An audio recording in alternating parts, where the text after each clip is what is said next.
नाही, खरं म्हणजे मला अतिशय आनंद होतोय की गिरगाव, जसं शिवडी, वरळी, लालबाग हा मराठमोळा परिसर म्हणून ओळखला जातो. तिथे काय स्वयंपुनर्विकास आजच होतोय असं नाही आहे. आज खऱ्या अर्थानं त्याला गती मिळते. कारण एक सॅम्पल केस याच गिरगावामध्ये गोरेगावकर लेनला प्रफुल्ल हाऊसिंग सोसायटी आहे आणि तिथे अतुल वझे म्हणून आहेत. त्यांनी 10,000 साली त्या ठिकाणी सेल्फ डेव्हलप करून ती सोसायटी उभी केली. आता लोक त्या ठिकाणी राहायला जातात. मी स्वतः आता तिथे जाऊन बघून आलो. ते साधारण 350-400च्या स्क्वेअर फीटात राहत होते. आज 750 स्क्वेअर फीटामध्ये ते राहत असल्याचं आज त्या ठिकाणी पाहायला मिळतं आहे. आणि त्यांनी तर ड्रेनेज सिस्टीम, ओला कचरा, सुका कचरा प्रक्रिया खाली मशिनरी बसवले आणि उत्तम अशा प्रकारची सदनिका कशी होते हे गिरगावमध्ये वझेंनी दाखवून दिलेलं आहे. आणि हे अभियान आज मुंबईवर सुरू आहे.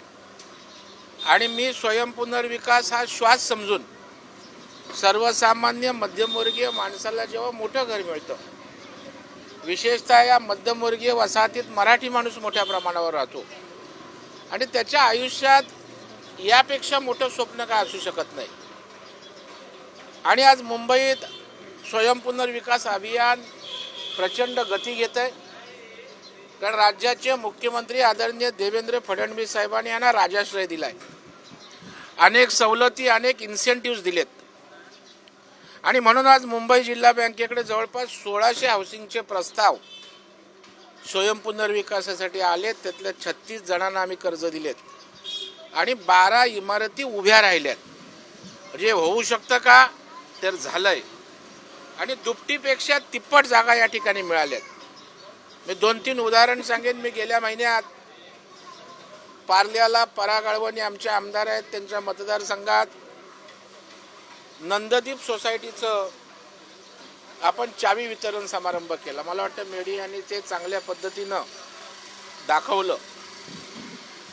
360 स्क्वेअर फीटात त्या ठिकाणी लोक राहत होती. आज 1400 स्क्वेअर फीटामध्ये जात आहेत. म्हणजे हा मिरॅकल आहे. आणि मला वाटतं ते सोसायटीचे अध्यक्ष आज इथे मार्गदर्शन करायला आलेत. कारण आधी केले मग सांगितले. आज ते सोमपुरा त्यांच्या स्वयंपुनर्विकासाचं कथन करणार आहेत. यानंतर अजित कुमार सोसायटी गोरेगाव ईस्टला 400-800 मध्ये गेले. आशिष शेलारांनी मी चावी वाटप केलं मुलुंडचं, तेही दुपटीपेक्षा जास्त घरात. आर्यावर्त सोसायटी मुलुंड ईस्टला गेले. 25 तारखेला राज्याचे दस्तूरखुद्द मुख्यमंत्री चारकोपला येत आहेत.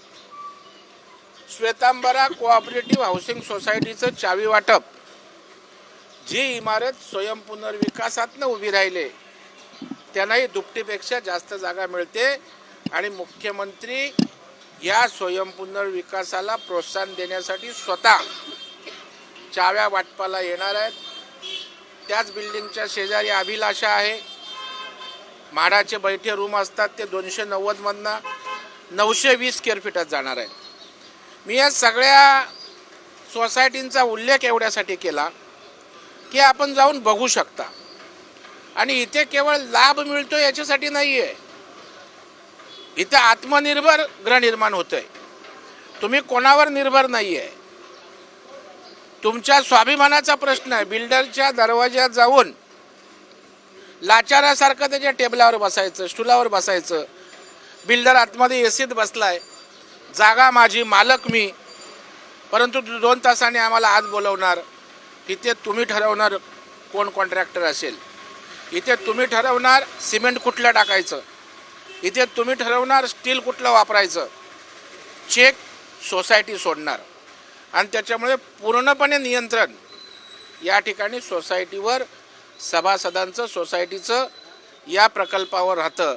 आणि म्हणून मला वाटतं सगळ्यांनी या स्वयंपुनर्विकास पुढं आलं पाहिजे. मी आमच्या श्रीधर जगतापला मनापासून धन्यवाद देतो, त्याचं अभिनंदन करतो.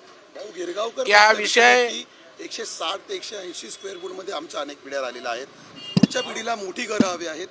किती जागा मिळू शकते या 160-180? मला वाटतं 160च्या तिप्पट जागा मिळायला हरकत नाही. कारण गिरगाव आज प्रचंड चांगल्या प्रकारचा भाव मिळणारा असा विभाग त्या ठिकाणी झाला आहे. आणि मला वाटतं 160मध्ये राहत असतील तर त्या ठिकाणी 500च्या आसपास जागा जायला काय हरकत नाही आहे.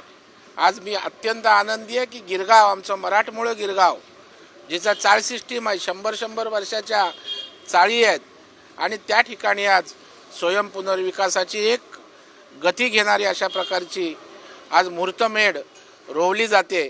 आणि मला खात्री आहे की या निमित्तानं या गिरगावमध्ये स्वयंपुनर्विकास मोठ्या प्रमाणावर सुरू होईल.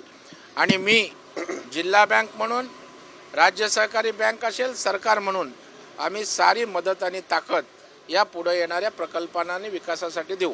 भाऊ, काही राजकीय प्रश्न होते. उबाटा गटाचे संजय राऊत यांनी सगळ्यात मोठा प्रश्न उपस्थित केला आहे. जर ईडी सीबीआय आमच्या हातात असेल तर अमित शहा देखील मातोश्रीवर येऊन आमच्या पक्षात प्रवेश करू शकतात. मला वाटतं महाराष्ट्रासमोर संजय राऊतच हा मोठा एक प्रश्न निर्माण झाला आहे की त्याचं उत्तर अजून सापडत नाही. 30 कॅसेट उगाळून रोज शिळ्या कडीला ऊत आणण्याचा संजय राऊतांचा प्रयत्न आहे. आपल्या देशाची लोकशाही एवढी भक्कम आणि प्रगल्भ आहे की अशा यंत्रणा काही करू शकत नाहीत. आणि कोर्ट नावाचा प्रकार आपल्या देशामध्ये आहे की जर चुकीच्या गोष्टी केल्या तर कोर्टानं त्या वेळेला त्या ठिकाणी सांगितलेलं आहे. त्याच्यामुळे संजय राऊत हे केवळ सकाळी उठलं की तुमचे कॅमेरे लागले की काहीतरी विचित्र बोललं नाही तर तुम्ही दाखवणार नाही. आता स्वयंपुनर्विकासाला किती जागा देता मी बघतो, कारण तो विषय काय चालणारा नसतो. खरं म्हणजे गरिबाच्या जीवन मरणाचा विषय. पण आपल्याला संजय राऊतने काय शिव्या दिल्या हे महत्त्वाचं वाटतं. हा फरक पण आपण समजून घेतला पाहिजे. तुम्ही ज्या दिवशी दाखवायचं बंद व्हाल संजय राऊतला, त्या दिवशी संजय राऊत अशा प्रकारची बाष्पळ बडबड करणार. सर, सत्ता आहे म्हणून ऑपरेशन होत आहेत, सत्ता नसतील तर यांचे सर्व ऑपरेशन बंद होतील आणि दुकानं सुद्धा यांची बंद होतील असं सुद्धा म्हणतात. मला वाटतं प्रश्न हा ऑपरेशनचा नाही, प्रश्न विश्वासार्थीच आहे. आमची सत्ता नव्हती, राज्याचे विरोधी पक्ष नेते देवेंद्र फडणवीस साहेब होते. एकही आमदार तुम्ही घेऊ शकला नाही, एक नगरसेवक घेऊ शकला नाहीत, आमचा एक साधा बूथ अध्यक्ष तुम्ही घेऊ शकला नाहीत. याचा कारण आमच्या पक्ष नेतृत्वावर आमच्या कार्यकर्त्यांचा, नेत्यांचा विश्वास होता. तुम्ही आता आत्मविश्वास नेतृत्वानं हरवलाय. तुमच्यात लढायची हिंमत राहिलेली नाही. तुम्ही शस्त्र टाकलेली आहात. त्याच्यामुळे आज लोक इकडे तिकडे जात आहेत. तुमचे कडवट निष्ठावंत सैनिक का जात आहेत याचं आत्मपरीक्षण करायचं राहिलं बाजूला. दुसऱ्याला शिव्या देण्यात काय अर्थ आहे? आता राजन साळवीसारखा बाळासाहेबांचा कडवट सैनिक जेव्हा जातो तेव्हा आत्मपरीक्षण करायचं की शिव्या देत बसायचं? भास्कर राऊत सुद्धा, भास्कर जाधव आज तुम्हाला त्या ठिकाणी सांगतोय. मला वाटतं अजूनही वेळ गेलेली नाही.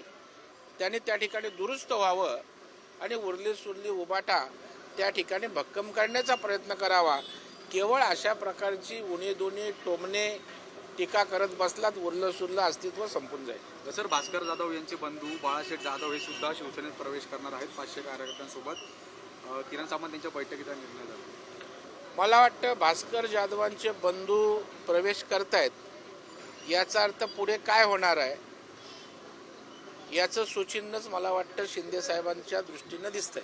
सर, बीडमध्ये जर आपण पाहिलं तर सुरेश आणि मुंडे यांची झालेली भेट यावरून राजकारणात आपल्याला पाहायला मिळते. कुठेतरी षडयंत्र रचलं हे सर्व मुख्यमंत्र्यांच्या कानावर घालणार आहे आणि कुठेतरी या विषयाला बगल देण्याचा प्रयत्न होत असल्याचं देखील धस यांनी म्हटलेलं आहे. कसं पाहता या विषयात? मला वाटतं सुरेश धस हा अत्यंत पारदर्शी अशा प्रकारचा कार्यकर्ता नेता आहे. पोटात एक ओटात एक असं मानणारा नेता नाही. आणि म्हणून भेटल्यावर भेटीची कबुली दिली. कबुली दिल्यावर मी माझा विषय सोडणार नाही हेही त्यांनी सांगितलं. जर त्यांनी विषय सोडला, गप्प बसला तर त्या ठिकाणी त्यांच्यावर टीकेला वाव उरतो. प्रदेशाध्यक्षांनी बोलवल्यावर जाणं हे त्या ठिकाणी कर्तव्य आहे. तो पक्षशिस्तीचा भाग आहे. म्हणून ते त्या ठिकाणी गेले. परंतु त्यांच्या विषयाशी, गुन्हेगारी या विषयावर त्यांनी जो आवाज उठवायला घेतलाय त्याच्याशी कुठल्याही परिस्थितीत तडजोड करतील असं मला वाटत नाही. देशमुख कुटुंबियांनी नाराजी व्यक्त केलेली आहे. धसांनी कारण ज्या मुंडेंवरती आरोप होत आहेत त्यांचीच भेट घेतल्यामुळे. नाही, मला वाटतं हे बघा, प्रत्येक जण आपल्या परीनं प्रत्येक गोष्टीचं राजकारण त्या ठिकाणी करत असतो, परंतु यावर सुरेश धस यांनी अत्यंत स्पष्टपणे रिॲक्शन दिलेली आहे आणि त्याच्यामुळं त्यांच्या 8-10 दिवसाच्या मोमेंट आपण त्या ठिकाणी तपासा ना, आणि जर तुम्हाला त्यांची भूमिका संशयाची वाटली तर तुम्ही धसांना दोषी धरू शकता ना, परंतु त्या गुन्हेगारीचं समूळ उच्चाटन करण्यासाठी धस सज्ज झालेत आणि त्यात ते अजिबात तडजोड करणार नाहीत. भाऊ, नवी दिल्लीतील गंभीर घटना आहे. काल मध्यरात्रीची चेंगराचेंगरी झालेली आहे. 18 लोकांचा मृत्यू झालेला आहे चेंगराचेंगरीमध्ये. प्रयागराजला जी जात होते रेल्वे स्थानकावर, मात्र संजय राऊत असा दावा करतात की हा सरकारी आकडा खोटा आहे. तब्बल 120 लोकांचा मृत्यू झाल्याचा दावा ते करतात. संजय राऊतांनी 120 लोकांची नावं त्या ठिकाणी सांगावी. मला वाटतं मेलेल्या टाळूवरचं लोणी खाणारे हे अवलादी आहेत. लोक त्या ठिकाणी गेलेत, त्याचं दुःख आपल्या सगळ्यांना आहे. काही त्या ठिकाणी गर्दी जास्त होते, झालेल्या घटना दुर्दैवी आहेत. प्रयागराजला अनेक व्यवस्था सुस्थितीत तिथल्या प्रशासनानं केलेल्या आहेत, परंतु मला वाटतं देव, देश आणि धर्म हे सगळं त्या ठिकाणी बासनात गुंडाळलेलं संजय राऊत आणि त्यांचं नेतृत्व असल्यामुळे ते अशाही गोष्टीचं राजकारण करतात, हे दुर्दैवी आहे. सर, सध्या मुंबईत न्यू इंडिया कोऑपरेटिव्ह बँकेचा जो गैरव्यवहार झालेला आहे, यावरनं आता आम आदमी पक्षाकडनं भाजपवरती निशाणा साधलाय की या सगळ्या कोऑपरेटिव्ह बँकांमध्ये राजकीय नेते आणि विशेषतः भाजपच्या नेत्यांचा जास्त हात असल्याचा आणि त्यामुळे कुठेतरी या घटना मला वाटतं अत्यंत मूर्खपणाचं, कुठली माहिती न घेता केलेलं वक्तव्य आहे. कोऑपरेटिव्ह बँकांमध्ये त्या ठिकाणी भारतीय जनता पार्टीच्या हाताच्या बोटावर मोजणाऱ्या बँका असतील, 5% पण नसतील. त्यामुळं काँग्रेस, राष्ट्रवादी आणि बाकीच्या सगळ्या लोकांच्या बँका आहेत, परंतु भाजप शिवाय यांना काय सकाळ दुपार संध्याकाळ दिसत नाही. ज्या ज्या भारतीय जनता पार्टीच्या नेतृत्वाखाली बँका आहेत त्या उत्तम पद्धतीनं चालल्या आहेत, हे मी अत्यंत दाव्यानिशी सांगतो. ती बँक जॉर्ज फर्नांडिस, जनता दल यांच्या नेत्यांनी एकत्रित येऊन काढलेली आहे. तथापि आपण अशी गोष्ट झाल्यावर लगेच संस्थापकांना किंवा ज्या लोकांनी मोठ्या उद्देशानं कामगारांसाठी, रिक्षा ड्रायव्हर, टॅक्सीवाल्यांसाठी बँक काढली, त्यांचा उद्देश भविष्यात असं काय होईला नव्हता. त्यांचा उद्देश प्रामाणिक होता. त्यामुळं अशा प्रकारचं वक्तव्य करणं, ज्यांनी स्वतः कुठलं मंडळ चालवलं नाही, एखादी पतपेढी चालवली नाही, ते अशा गोष्टी बोलणार. लाडक्या बहिणीवरची माया आटली एका सरकारची, असा प्रश्न उपस्थित होतोय. प्राप्तिकर विभागाकडून आता यांच्या खात्यांची तपासणी केली जाणार आहे. ज्यांचं उत्पन्न अधिक होतं त्यांना अपात्र केलं जाणार आहे. मला वाटतं कुठलीही योजना येते ही गरिबाच्या कल्याणासाठी असते, कारण टॅक्स पेअर नेहमी बोलत असतो की आमच्या पैशाचा योग्य वापर करावा आणि त्यांच्या पैशाचा योग्य वापर गरिबांसाठी व्हायला पाहिजे. जर आता या योजनेमध्ये निकषात न बसणारी लोक जे सुस्थितीत आहेत ते येत असतील तर शेवटी टॅक्स पेअरच्या पैशाची काळजी घेतोय आणि एकाही लाडक्या बहिणीला जी निकषात बसते, गरजू आहे, गरीब आहे, ती या योजनेतनं वगळली जाणार नाही. हे अनेकदा सांगितले, पुन्हा एकदा मी सांगतो.